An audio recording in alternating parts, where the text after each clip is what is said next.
جب پوچھا گیا حضور یہ قربانیاں کیا ہیں، فرمایا تمہارے باپ ابراہیم کی سنت ہے، اور فرمایا کہ ان کو خوش دلی سے اللہ کی راہ میں قربان کرو۔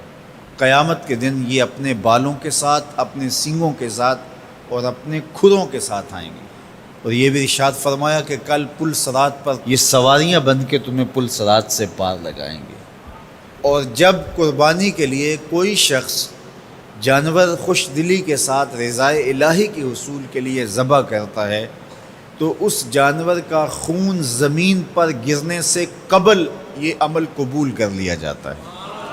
اور یہ بات بھی ذہن میں رکھیے گا کہ ایام نہر یہ 3 دن جو خون بہانے کے ہیں، 10، 11 اور 12 تاریخ، ان ایام میں آپ جو بھی عمل کریں، نماز پڑھیں اور دیگر صالح اعمال کریں، بہت قابل قبول ہیں اور اللہ ان کو قدر کی نگاہ سے دیکھتا ہے۔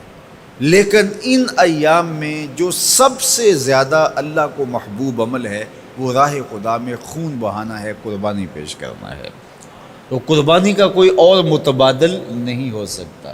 کچھ لوگ یہ فلسفہ ان دنوں کے اندر بیان کرتے ہیں کہ 20-50 ہزار کی قربانی کرنے کی بجائے اتنے اگر کسی غریب کو دے دیے جائیں تو اس کے 2-3 مہینے خیریت سے گزر جاتے ہیں، اور وہ گھر کے اندر جو ہے وہ ضرورت کی چیزیں ڈال لے تو گوشت تو 2-4 دن کے اندر کھایا پیا جاتا ہے، ختم ہو جاتا ہے۔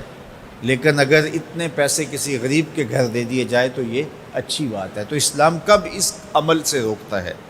غریب کی مدد کیجیے، صرف عید کے دن ہی نہیں، مینڈے کی جگہ ہی نہیں، بلکہ اسلام تو راہ خدا میں جانور ذبح کر کے اسی جذبے کو بیدار کرنا چاہتا ہے کہ تمہیں گوشت کی ضرورت بھی نہیں تھی پھر بھی تم نے ذبح کر دیا، تو جہاں ضرورت ہوگی اور تمہاری ہمسائیگی میں، تمہارے اطراف میں جب کوئی غریب ہوگا تو پھر تم اس کے لیے ذبح کیوں نہیں کرو گے؟ اس کے لیے تم قربانی کیوں نہیں کرو گے؟ اِثار کیوں نہیں کرو گے؟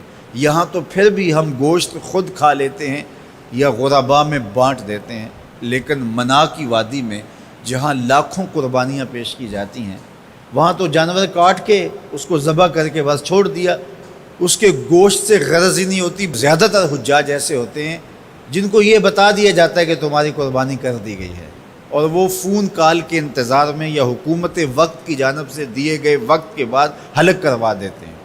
تو انہوں نے نہ اپنا جانور دیکھا ہوتا ہے، نہ اس کو ذبح ہوتے دیکھتے ہیں، تو صرف انہیں ٹائم بتلا دیا جاتا ہے یا ان کو کال کر دی جاتی ہے تو یہ ان کے لیے کافی ہوتا ہے۔